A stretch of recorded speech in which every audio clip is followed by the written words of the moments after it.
हम सभी का परम सौभाग्य है कि गुरुनाम गुरुदेव परम पूज्य निमित्त ज्ञानी वासव दिवाकराचार्य चक्रवर्ती ऐसे अनेक उपाधियों के सरदार कहे जाने वाले जन जन के संत किसके संत जन जन के संत कहे जाने वाले गुरुनाम गुरुदेव आचार्य श्री विमल सागर जी महाराज का आज क्या है 105वीं जन्म जयंती महोत्सव हम सभी यहाँ मनाने बैठे हैं।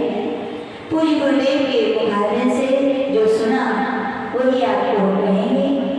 पूज्य गुरुदेव सुनाते हैं कि गुरुनाम गुरुदेव आचार्य श्री विमल सागर जी महाराज का जन्म भारत देश के उत्तर प्रदेश के कोशमठ गांव में 18 सितंबर 1916 में, यह कहें आज की तिथि कौन सी, अश्विन कृष्णा सप्तमी के दिन हुआ था। उनकी माता का नाम कटोरी बाई था। क्या नाम था? कटोरी बाई। और उनके पिता बिहारी लाल। सुनिए, एक कटोरी इतनी छोटी होती, कितनी छोटी होती है, बहुत छोटी होती है। उस कटोरी में से क्या एक ऐसा बेटा उत्पन्न हुआ कि उसके वात्सल्य में पूरा देश छोटे से कटोरी की तरफ से अंदर आ गया। ऐसे यानी कि वात्सल्य के धनी कौन थे? पूज्य गुरुदेव गुरुनाम विमल सागर थे। जैसा उनका नाम है यथा गुण, यथा नाम तथा गुण, यानी कि पूज्य आचार्य विमल सागर जी का नाम जैसे स्मरण में आता है वास्तविकता में मन में विमलता आती है, निर्मलता आती है, मन में दया और वात्सल्य का जन्म फूट पड़ता है। श्रद्धा से अपने आप हाथ क्या है जुड़ जाते हैं, उससे जुड़ जाता है कि वो ही गुरुनाम गुरुदेव विमल सागर जी महाराज हैं जो केवल जैनों के नहीं, इसके अजैनों के जन जन के संत थे। आज की शताब्दी में एक पूज्य गुरुनाम गुरुदेव विमल सागर जी महाराज जी एक ऐसे आचार्य हुए जिनको चाहे कोई भी पंथ हो, कोई भी परंपरा हो, कोई भी जाति हो, कोई भी संप्रदाय हो, सारे लोग एक साथ स्मरण करते हैं। तो किनके लिए स्मरण करते हैं? बड़ी श्रद्धा से स्मरण करते हैं कि पूज्य विमल सागर जी महाराज एक ऐसे आचार्य हुए कि जिन्होंने मन में कभी पंथ भेद, संत भेद, जाति भेद, संप्रदाय भेद नहीं था। कभी भी कोई भी व्यक्ति किसी भी अवस्था में उनके पास आया, रोते रोते आया, कैसा गया? हंसते हंसते गया है। यानी कि ऐसे वो पूज्य विमल सागर जी महाराज थे।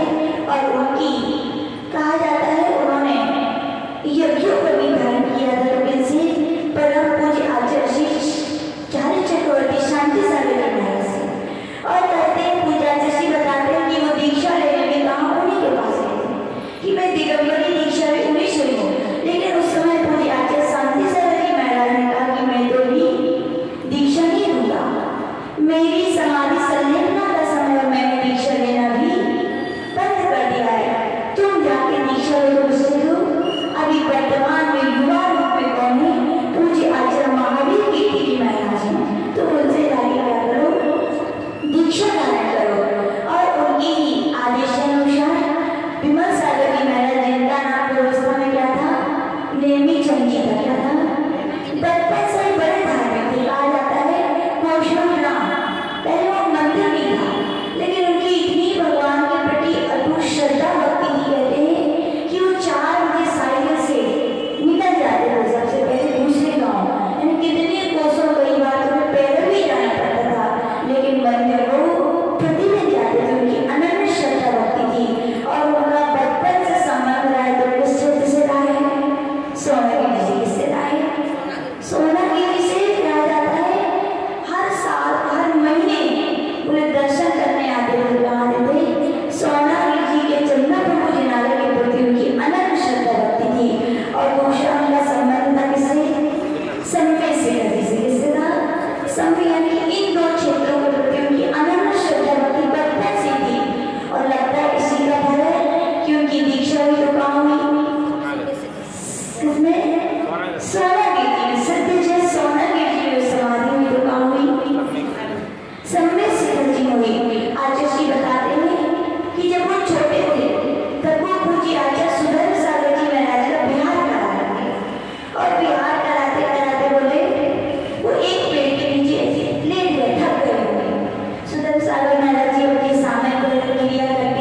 उनमें ज्ञान, विवेक, चमत्कार, क्षमता भरी हुई थी। इसी कारण उनकी जब गृहस्थ अवस्था में तब चमत्कार था, तो साधना में आ जाए, साधना से तो उपलब्धियां सिद्धियां स्वयं होती हैं। कहा जाता है उनको ईरक अवस्था में भी बड़ी सिद्धियां थी। एक पुस्तक में पढ़ा था, आज भी सुनाते हैं कि एक बार किसी मंदिर की चोरी हो गई, मूर्तियां चली गई। अब चोर का पता कैसे लगाया जाए? तो सुदर्शन सागर जी महाराज के पास वहां के लोग आए कि महाराज ऐसी ऐसी बातें क्या किया जाए? तो उन्होंने कहा जाओ ईरक जी बैठे वो बता देंगे। तो वहां के लोग पुस्तक में लिखा था कि उन्होंने अपने नाखून में पता नहीं क्या किया और ऐसे बता दिया बोले नाखून, और उसने नाखून देखा बोले ऐसे लगा जब टीवी चल रही है, चोर ऐसे जाते हुए दिख रहा था बोले इस दिशा में ऐसे, बोले यही है, बोले यही मूर्ति है, बोले हाँ, और उन्होंने दिशा बता दी इस दिशा में जा तुम्हारे लिए वो मिल जाएगा। और क्या हुआ? वैसे ही लोग वैसे उनको जाके क्या उचित प्रतिमाओं की प्राप्ति हुई, यानी कि ईरक अवस्था में भी उनका निवृत्ति ज्ञान का अपराध बेजोड़ था। और फिर उन्होंने दीक्षा ले ली। दीक्षा सोने में प्रथम जगह मासूम का कहाँ हुआ? पन्ना जिले के गुनौर ग्राम में। कहाँ हुआ? गुनौर में आज भी अनन्य श्रद्धा भक्ति करते अजय लोग वहाँ पूज्य गुरुनाम गुरुदेव आचार्य विमल सागर जी महाराज के नाम का अभी भी स्कूल चल रहा है वहाँ, और सबसे फेमस स्कूल है वहाँ का आचार्य विमल सागर जी विश्वविद्यालय नाम से चल रहा है। वहाँ की आज से बहुत सारी घटनाएं सुनाते हैं। एक तो घटना ये सुनाते हैं, वहाँ पर मैंने बलि चढ़ी थी, वैसे की बलि चढ़ी थी वहाँ साल में एक बार जो उनका त्योहार आता है जन्माष्टमी। तो आचार्य विमल सागर जी को जब पता चला कि यहाँ पर बलि चढ़ी है, तो उन्होंने उपास ले लिया कि बोले ऐसा होगा तो मैं अन्य जल का क्या कर दूंगा त्याग। पहले तो उन्हें बहुत समझाया, लेकिन वो लोग नहीं समझे, तो उन्होंने कहा मैं अन्य जल का त्याग कर दूंगा। और जैसे वहाँ के लोगों को पता चला कि बाबा ऐसा कर रहे हैं, और लोगों की अनंत श्रद्धा भक्ति तो थी कि चमत्कारी बाबा है, तो कहा जाता है जैसे ही लोगों को पता चला कि वो उपास में बैठे हाथ ग्रहण नहीं करेंगे कि बलि चढ़ेगी, तो वहाँ के लोगों ने भी बिल्कुल और भी थे वहाँ के लोग अपने आप श्रद्धा से आए, बोले महाराज आप यदि अपने ग्रहण नहीं करेंगे तो हम जैसे का क्या होगा? हमें साधु के हनन का दोष लगेगा। बोले ठीक है, हम क्या नहीं चढ़ाएंगे हमसे बलि। तब से बोलते वहाँ पर बलि चली, प्रथा बंद हो गई। एक और घटना सुनाते, वहाँ पर एक व्यक्ति था, पूज्य आचार्य विमल सागर जी महाराज वहाँ पर बैठे हुए थे मंदिर में। वहाँ से व्यक्ति निकल रहा था, बड़ा परेशान था। आचार्य विमल सागर जी ने उसको बुला लिया, बोले क्यों परेशान है? तो उसने कहा देखो भैया हमने तो अभी तक किसी को नहीं बताया हम परेशान है कि खुश हैं। बोले परेशान है?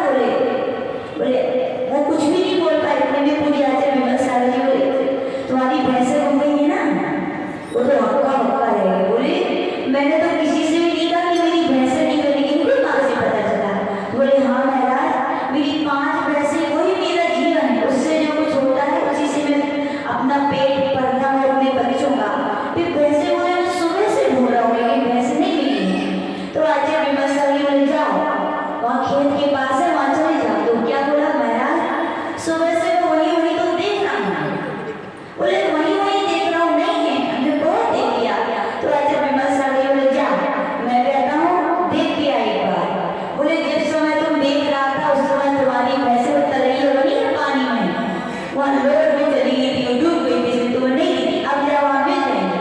और वहाँ गए तो क्या देखा? भैंसें मिली थी। तो ऐसे निमित्त ज्ञान के उनके अनेकों उदाहरण हैं, और भी इतने सारे उदाहरण हैं। आचार्य जी बताते हैं एक बार उनके बड़े बड़े भक्त हैं आचार्य विमल सागर जी महाराज के। एक बार कोई भक्त आया और उनका फॉरेन कंट्री में मकान था, भारत में नहीं।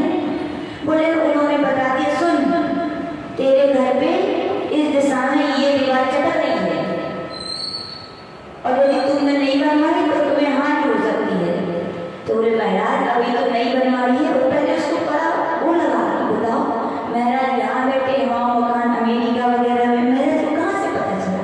बोले हम भी नहीं गए वहाँ देखने, तो मेरे बेटे रहते हैं। बोले तो उन्होंने फोन लगा क्या बेटा वो नया मकान बना दीवार चटक गई? बोले हमें तो नहीं पता कौन।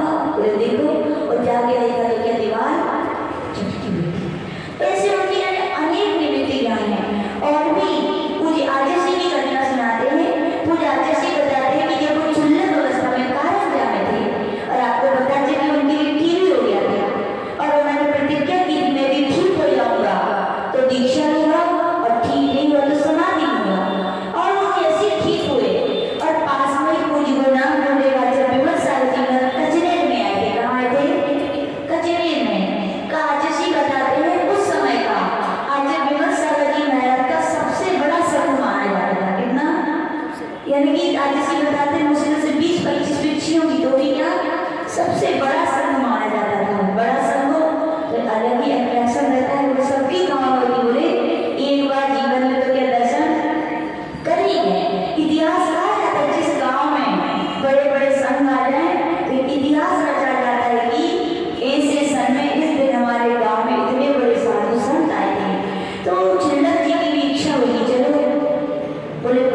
क्या किया जाए, खन खन की आवाज आ रही थी। तो उन्होंने जब सुनी सुनाई बातें थी कि महाराज खूब तंत्र मंत्र करते हैं बोले, दिन भर तंत्र मंत्र करते होंगे, जो दान दक्षिणा आती होगी बोले, बूढ़ी गिर रहे हैं बोले, क्या सोचे बूढ़ी गिर रहे हैं बोले, लेकिन देखना चाहिए, बिना देखे भी अब देखने का मौका है तो देखना चाहिए।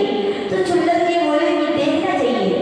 तो चुल्लक जी इसके बहाने गए, बोले पास में जाए, नमोस्तु किया, और जैसे ही उन्होंने नमोस्तु किया तो मन में ये चल रहा था गिर रहे हैं, लेकिन वहां देखा क्या, पूरी गुलाम टूटे वाले विमल सागर जी महाराज क्या कर रहे थे, उनकी रत्नों की माला की स्तुति की और चद्दर की चौकी थी उस पर कर रहे थे, खाने खाने उसमें बज रही थी, उसकी क्या रही थी आवाज।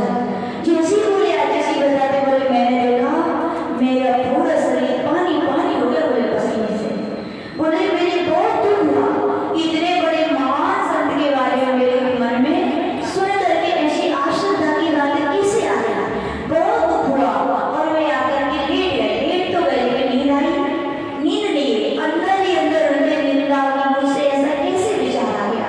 लेकिन आज जी बताते उनने और कुछ देखा, बोले मैं तो आके लेट गया, मुझे नींद नहीं आई, लेकिन हमने देखा उन्हें 11 बजे से मुझे आचार्य विमल सागर जी महाराज फिर उसके बाद तो लेटे नहीं बोले, रात भर में बोले कुछ देर तक में जाप करते रहे, कुछ देर के बाद जाप करने के बाद उन्हें ध्यान करना शुरू किया। क्या ध्यान करना शुरू किया, बोले उन्हें अपने ऐसे हाथ जोड़े और पूरे ऊपर कर लिए, यानी कि ऐसा कर लिया और बहुत देर तक ऐसा ऊपर हाथ करे ना दूसरे के ऊपर तक, और उसका ध्यान करते रहे, नमो नमः नमो नमः नमो नमः, समझ में नहीं है, बहुत देर तक ऐसा ध्यान चला। फिर उसके बाद बोले हमने देखा पूरी आचार्य विमल सागर जी ऐसे बैठे करके, तो आचार्य जी बोलते जी कैसे, बोले तो मुसलमान बैठे बोले ऐसे, बोले ये क्या रात थी तो देखते रहे कि ये क्या कर रहे, बहुत देर तक मुझे आचार्य विमल सागर जी ऐसे हाथ करके बैठे हैं। कुछ देर बाद उन्होंने देखा, उन्होंने पूरी सुर में ऐसे ऐसे हाथ लगाए बहुत देर तक, पता नहीं क्या करते रहे। अब चुल्लक जी सोच रही हो क्या रहा है, समझ में नहीं आ रहा है। कुछ देर बाद उन्होंने ऐसा हाथ कर लिया, बोले ऐसा हाथ, बोले ऐसे लग रहा है जैसे शीशा लगा हुआ मैं देख रही हूँ, बोले ऐसे उन्होंने बहुत सारी ऐसी क्रियाएं की, उन्होंने रात भर देखा कि बहुत सारे वो पाठ कर रहे थे, तो रात हो गई, तो जब सुबह जैसे हुई तो उन्होंने नमोस्तु किया और विमल सागर जी महाराज बोला कि बोले चुल्लक अब बता तेरी दीक्षा होगी कि नहीं। तो आज चुल्लक जी बोले महाराज अब तो मैं 100% ही 100% दीक्षा लिया तो उससे हुआ आपसे ही लूंगा, लेकिन आप पहले ये बताओ बोले क्या आप रात में ही क्या कर रहे थे, कभी हम मुसलमान इधर नमाज मांग रहे थे, कभी अभी अपने हाथ से ऐसा ऐसा कर रहे थे, कभी दोनों हाथों कर, कभी आप शीशा देख कर जा रहे थे। तो मुझे आज विमल सागर जी बड़े हंसे पड़े, बोले बेटा मैं ध्यान कर रहा था, बोले क्या कर रहा था ध्यान, बोले कैसा, बोले ऐसे हाथ को ऊपर करके मैंने ऊपर मेरू बनाया था, क्या बनाया था मेरू, ऐसे दो लंबे ऊपर, बोले मेरू बनाया था, एक मेरू में कितने कितने जनाले हैं, कितने जनाले, पंच मेरू के 80 जनाले कितने होते हैं, तो एक मेरू में कितने होंगे 16 कितने हुए, 16 पंचे 80। बोले मैं एक मेरू की प्रतिदिन क्या करता हूँ वंदना करता हूँ, बोले एक चट्टान में विराजमान भगवान की। बोले ठीक है महाराज जी आप ऐसे ऐसे क्या कर रहे थे, बोले मैं ऐसे ऐसे मैंने पूरे अपने सिर को मुंह को बोले सम्मे से नदी का पहाड़ बना लिया है। क्या बना लिया है, बोले ये प्रवेश द्वार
उंगलियां हैं 5 परमेष्टि के प्रतीक में, एक एक उंगली पर क्या करता हूँ, पंच परमेष्टि का ध्यान।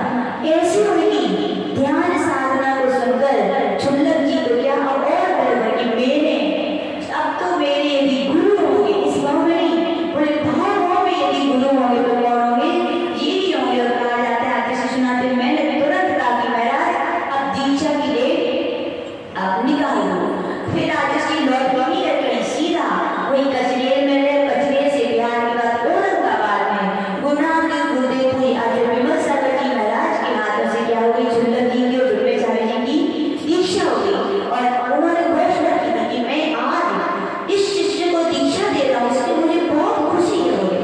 बोले आज के मुहूर्त में जिस शिष्य को मैं दीक्षा दे रहा हूँ वो भविष्य में आने वाले समय में एक बहुत श्रेष्ठ ज्येष्ठ आचार्य के रूप में विख्यात होगा। और वो इतनी दीक्षा देगा कितनी, बोले मुझसे भी ज्यादा दीक्षा लेंगे। और मेरा आशीर्वाद उस पर आज भी है, पहले भी था और हमेशा क्या है, बना रहेगा। और आचार्य जी तो हमेशा यही कहते हैं कि मेरे पास आज कुछ जो भी है इसका सब कुछ गुरु भी नहीं है। आचार्य जी सुनाते होते जब उनका प्रथम मिलन, जब उनका हुआ आचार्य पद लेने के बाद बनना है, तो उन्हें छोटे छोटे संत महाराज माता जी थे, तो बोले आचार्य विमल साहब जी बहुत खुश थी। बोले विराट साहब जी मैं बहुत खुश हूँ। बोले क्यों, बोले तुम्हें इतने से, बोले जो भरत चक्रवर्ती का स्वप्न था कि इस धर्म के रथ को गोवत्स खींचेंगे, बोले तुमने सार्थक कर दिया उसके सपने में। इतने से शिष्यों को दीक्षा देकर क्या तुमने उनका कल्याण करके धर्म की ध्वजा को फहराया है। तो आचार्य जी क्या बोले, महाराज ये सब क्या है, आपके ही आशीर्वाद का प्रताप है, आपने आशीर्वाद दिया था उसका भी क्या ये प्रताप है। यानी आचार्य विमल सागर जी महाराज के बहुत सारे उदाहरण हैं। यानी कि हम लोग जिस प्रांत में गए, जिस गांव में गए, एक भी गांव एक शहर ऐसा नहीं मिला हम लोग को जहाँ उनका भक्त ना मिला। अपने आप व्यक्ति सुनाने आ जाते हैं, ऐसा हमारे यहाँ का उदाहरण है। हम लोग जब आचार्य जी की नहीं थे, हम लोग का बक्सर आ गए थे, माता जी वहाँ के पंडित जी सुना रहे थे। बोले माता जी आचार्य विमल सागर जी ये रियल घटना सुनाते। बोले एक बार यहाँ पर किसी ने आत्महत्या कर ली। बोले कितने, 6 महीने का सूतक था। बोले लोगों ने कुछ दिन तो पाला, बोले लंबा समय था, बोले मन नहीं लगा। तो बोले कौन जानता है कौन देखता है, सब शास्त्रों की बातें हैं। तो उन्होंने क्या अपनी पूजा पाठ करना सब शुरू कर दिया। बोले पूरा सूतक का पालन किया। कुछ ही दिनों में अपने आप करोड़पति हो गए अपने यहाँ। जब परेशान हो गए तो बोले फिर किसके पास गए, आचार्य विमल सागर जी महाराज से पूछा कि महाराज ऐसा क्या हुआ, तो महाराज ने तुरंत बता दिया। तो वह सूतक लगा था 6 महीने का, तुमने पालन नहीं किया इसलिए ऐसा है। तो महाराज ने कहा पूरा अब पालन करो फिर से, तो तुम्हारा ठीक हो सकता है, बल्कि ठीक नहीं होगा। तो पंडित जी सुनाते उस समाज के उस परिवार ने पुनः 6 महीने का सूतक का पालन किया, तब उनके यहाँ फिर देव लक्ष्मी का वास हो गया। और एक और सुना रहे थे, एक बार एक परिवार था, उनके घर में जितने बच्चे होते सब अंधे होते थे, दिखाई नहीं देता था। क्या किया जाए, बोले तो आचार्य विमल सागर जी महाराज जी के पास गए। बोले महाराज ऐसी ऐसी बात है। और उसी दिन योगा योग क्या हुआ, महाराज को उनके आहार हुआ, उनके अंदर चैत्यालय था। तो बोले महाराज गृह चैत्यालय के दर्शन कर लो। तो महाराज ने गृह चैत्यालय की मूर्तियों को देखा, तो उस मूर्तियों में एक भगवान की आंखें बंद थी। क्या थी, बंद थी। तो उन्होंने बताया भैया या तो इस मूर्ति का विसर्जन कीजिए या तो इसको आंखें सही करवाइए। इसीलिए बोले आपके परिवार में जितने लोग होते वे सब, हाँ इसका प्रभाव पड़, इसीलिए अपने यहाँ मूर्ति और प्रतिष्ठा होती है, बहुत बारीकी से उनको चेक किया जाता है। यदि धुआं उठी हुई उग्र समाज में कला होती है, हंसती हुई हो अवश्य लिए सब। तो आचार्य विमल सागर जी महाराज तो जिस गांव में जाते थे, हर गांव में जाकर मूर्तियों को देखते थे। हर चीज कोई दोष होता था तो, लेकिन एक बात भी है, दोष होता था तो मंदिर को तोड़वा देते थे, दोष दूर करने के उपाय बताते थे। तोड़वाना बोले प्राचीन ओल्ड इज गोल्ड, पुरानी चीज की कभी क्षति नहीं होनी चाहिए। बोले हमेशा वो कहते थे उसके दोष है, ठीक है दोष है तो उसके उपाय भी है। सारे मंदिरों में लोग कई जगह बहुत बड़े शीशे लगे। तो बोले क्यों लगाए, बोले महाराज आए थे ये दोष बताया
पेड़ था, पेड़ एक है लेकिन फल दो प्रकार के आते हैं उसमें। हाँ, नीचे से पेड़ एक है, ऊपर से अलग पत्ते और अलग फल आते हैं और दूसरे पत्ते दूसरे फल आते हैं। तो जब आचार्य गए तो वहीं पर बैठ तो उसने बताया, आचार्य देखो ये आचार्य विमल सागर जी महाराज के चरण हैं। तो आचार्य को खुश हो गए, गुरु के चरण मिल जाए तो गुरु मिल जाए जितनी खुशी होती है, चरण में मिल जाए तो बहुत खुशी होती है। बोले हम लोगों को तो बहुत खुशी हुई। बोले कि आचार्य विमल से उसने क्या पत्थर पे उकेर दिए थे। तो बोले तुम्हारे यहाँ चरण कैसे आए? तो उसने सुना है महाराज बहुत वर्षों पहले श्रियांश की भी जब आचार्य विमल सागर जी महाराज संशय थे तो यहाँ से निकले थे, तो रात्रि हो गई थी तो उस समय वो यहीं रुके थे इसी चट्टान के यहाँ पर। बोले जब सुबह हुई तो बिहार होने लगा तो उन्होंने मुझे बुलाया। बोले मेरा खेत था ये, तो उन्होंने बुलाया। बोले क्यों? तो उन्होंने कहा कि चल मांस का त्याग कर, भील थे। तो बोले महाराज हम तो भील, हमारा भोजन ही ये है। क्या हमारे यहाँ खेती किसानी करनी है? कहाँ देखो बंजर जगह है, पानी नहीं है, खेती किसानी में अनाज कहाँ से, क्या खाएंगे कि मांस का त्याग करेंगे? तो आचार्य विमल सागर को सुनाता है कि आचार्य विमल सागर बोले तू त्याग तो कर, तू त्याग कर, तूने जो तू मांगेगा मुझे वो मिलेगा। बोले उन्होंने ऐसा कहा और मैंने भी क्या बड़ी श्रद्धा से बोले मैंने क्या कर दिया, मांस का त्याग कर दिया, उनका विहार हो गया। बोले मैंने जनाब महाराज के चरण बोले उस समय बैठे तो चिन्ह उभर आए थे बोले, और मैंने क्या किया उसको उकीर करके बिल्कुल बना दिए और मैं रोज क्या करता हूँ उनकी अभिषेक पूजन करता हूँ। बोले उस दिन से आज का दिन है कि पता नहीं बोले पहाड़ की चट्टान में से पानी आने लगा। क्या आने लगा? पानी।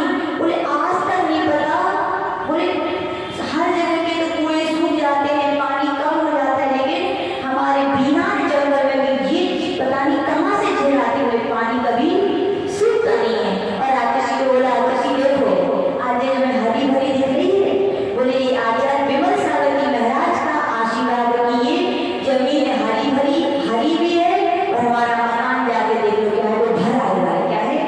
हरा और भरा। यदि हो तो किसकी देन है? कोई आचार्य विमल सागर जी महाराज की क्या देन है? तो आचार्य जी ने कहा भैया इतने हरे भरे हो गए हो, सरपंच बन गया वो भी वहाँ का, क्या बना? कमरेटी गांव का सरपंच बन गया। और बोले इतने यदि तुम्हें अंदर में श्रद्धा भक्ति है तो आचार्य जी ने कहा अब चरण नहीं, यहाँ पे क्या बहुत सुंदर सी एक छतरी बनवाओ, बढ़िया छतरी मतलब पूरी। तो उसने अब क्या अब लोग जब दोबारा गए तो अब संगमरमर की सुंदर पूरा मंदिर बनवा दिया उसने। तो क्या बनवा दिया? मंदिर। रोज उसकी क्या करता है वो पूजा अभिषेक करता है। यानी आचार्य विमल सागर जी महाराज किसके थे? जन जन के संत थे। लोग कहते हैं वो मंत्र तंत्र करते थे, लेकिन बताओ यदि हमें लगता है उस समय इतना मतलब लोग परेशान दुखी थे, कोई अपने यहाँ कहा जाता है अपने घर का व्यक्ति अपने घर रहे तो अच्छा है कि नहीं, पर घर तो ना भटके, ऐसी कहावत कही जाती है। जब अपने घर में अपने जैन धर्म में अपने रहोकार में इतनी शक्ति है कि लोगों के कष्ट दूर हो सकते हैं, आचार्य विमल सागर सोचते थे, फिर लोग इधर उधर क्यों भटके? कोई किसी की मड़िया पे आ रहे थे, किसी देवी किसी द्वार जाते थे, उससे तो अच्छा है क्या अपने घर ही तो रहे कम से कम। तो क्या करते थे? क्या देते थे? रमोकार की माला। बोले जितने लोग आलोचना करते थे कब तक? जब तक उनके सिर पे नहीं आती थी। जब वे भी दुखी होते थे तो आचार्य बताते हैं वे भी लाइन में लगे रहते थे। यानी आचार्य बताते सोनगढ़ नाम ही है, जैसा गढ़ यानी कि उनका गढ़। बोले वहाँ जब प्रवेश हुआ आचार्य बताते हैं तो हम लोग ने आचार्य से कहा आचार्य ये एरिया थोड़ा ऐसा ही है, लोग निंदा करते हैं। तो महाराज बोले देखो मैं लुका छिपी का काम